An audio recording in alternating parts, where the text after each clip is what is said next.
Бүгінгі күнде районда 4 спорт залда татарча һәм билбау көрәше секциялары эшли, анда 60лап бала шөгыльләнә. Әлеге спорт түрен үз итүчеләр өчен мөмкинлекләр бар.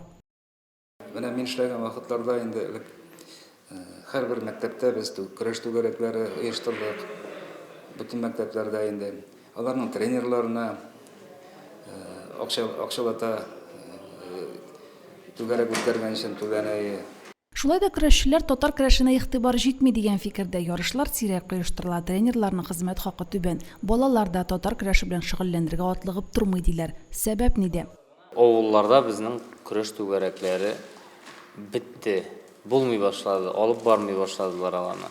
Без инде шуның өчен дә менә бу шушы җыелышны җыйдык, бөтен районның көрәшчеләрен җыйдык.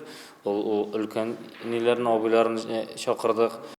Ярышлар саны кимү яраткан шөгылеңнән баш тарту өчен нигез була алмый. Балада әлеге спорт түренә мәхәббәт уятырга кирәк. Шул максаттан көрәш секциялары санын арттыру бурычы куелды. Билбау көрәше белән, татарча көрәш белән дә кызыксынучы балаларыбыз бар.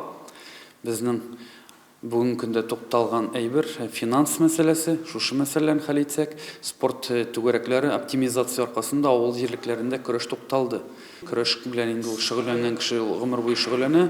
Көрәшкә карата кызыксындыру чаралары да булыр кебек, тик узакка барырмы? Спортка мәхәббәт финанс чыгымнарына бәйле түгел, чын күңелдән булырга тиеш кебек. Римма Авзалова, Динар Минхаҗев, Мөслим телевидениесе.